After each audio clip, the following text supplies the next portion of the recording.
There wasn't a funeral. There weren't any goodbyes, just silence. One day, I was someone, and the next I wasn't. My name is Samuel Guzman, and for 3 years, I lived on the internet more than I did in the real world, not because I was famous or rich or brilliant, but because the real world had stopped looking for me long ago. The internet, at least, let me whisper into the void, and sometimes it whispered back. I was the creator of a channel called The Midnight Window.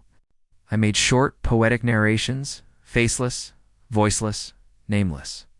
Every video was built from quiet heartbreak, stitched together with AI tools I barely understood. A fake voice generated visuals, quiet piano music, but the words, they were mine, raw, unfiltered, sometimes written through tears. Sometimes typed at 3 a.m. with the taste of loneliness on my tongue. The world called it aesthetic content. I called it therapy. It was never about the views. But the views came slowly, then quickly. 100 subscribers, 1,000. Then 50,000. People messaged me things like, "You sound like my thoughts. I don't know who you are, but thank you." This video made me cry, in a good way. They didn't know my name. They never saw my face. And weirdly, I liked it that way. I wasn't ready to be known. I just wanted to be heard. But that all changed on a Monday morning, July 14th. I remember the date because it was the day I officially stopped existing. The email came like all system. Emails do cold, precise, and devastating. Your channel has been removed from monetization for violating updated YouTube partner program policies. Repetitive AI content, lack of original voice, and non-human narration. I stared at the words for 5 minutes before I even blinked. This must be a mistake, I thought.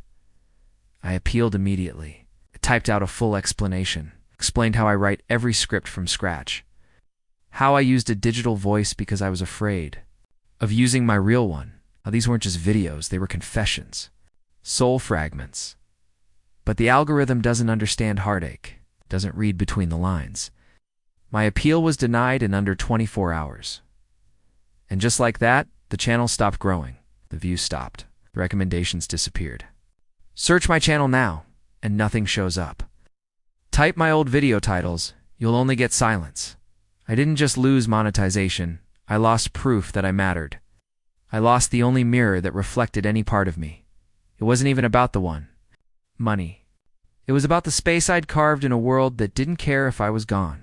I lived alone in a basement apartment in the quiet part of Boston. My phone barely rang. My inbox was mostly spam. The one place I felt alive where I wasn't. Samuel, the afterthought. But Samuel, the storyteller, was gone. I didn't cry right away, not on the first day. I think I was too numb, but on the third night I broke. I opened my laptop, stared at my blank homepage, and said out loud, "Am I still here?" No one answered. So I did something I hadn't done in years. I went live, face on camera, voice trembling, eyes swollen. My name is Samuel Guzman. I was the voice behind The Midnight Window. I made videos that helped strangers sleep. I made poetry that never had a face. But today, I need one, because the algorithm deleted me. And I don't know if I'm still real. That live stream had 3 viewers, 2 left after a minute. 1 stayed, didn't comment, didn't leave. And somehow that meant everything. I started uploading again. Not polished, not pretty, just real. Real voice, real lighting, real tears. I talked about the fear of being unseen, about the quiet breakdowns, about how easy it is to disappear when no one's really looking. The first few videos barely crossed 100 views.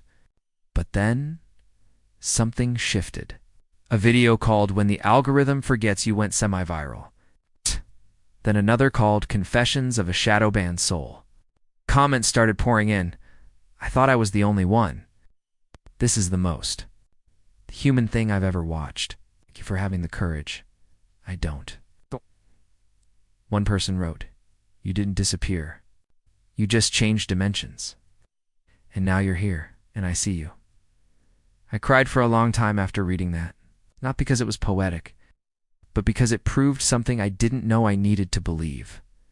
I still existed, not in a trending tab, not in the algorithm's recommendation engine, but in the hearts of a few broken people who, like me, were just looking for someone to say, "You're not alone. You're still here." That's the funny thing about existence. It's not always loud. It's not always viral. Sometimes it's a quiet voice in the dark, whispering, "I'm still here." If you're hearing this, if this story reached you, then maybe